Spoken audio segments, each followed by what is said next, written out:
Pour que cet exode soit le plus réaliste et le plus crédible possible, j'avais besoin de le poser dans un décor qui combine deux qualités fondamentales. La première, c'est que ça devait être dans une société où les gens sont relativement à l'aise avec leur corps, leur nudité, leur sexualité, que ce soit assez ouvert en fait, et que ça ne pose pas de soucis particuliers, qu'on puisse en parler librement. Le deuxième, c'est que ça se trouve dans une société où l'État est capable d'imaginer et de prendre en charge des politiques sociales avant-gardistes. Donc, rester grosso modo la Scandinavie, hein, c'est le choix que j'ai fait.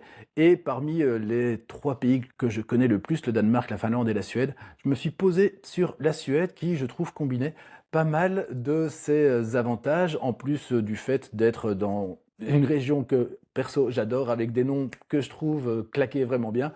Et c'est pour ça que on a été, avec mon ex-compagne, faire une petite reconnaissance en Suède et les suédophones, donc c'était vachement facile.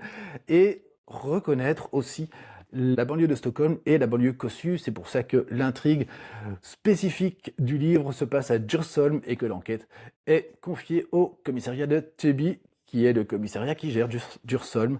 Et franchement, si vous allez voir, c'est calme, c'est Kossu, c'est vraiment sympa. Et c'est un peu dommage que ce soit là que ça se passe quand même, une histoire de mort violente d'une ministre.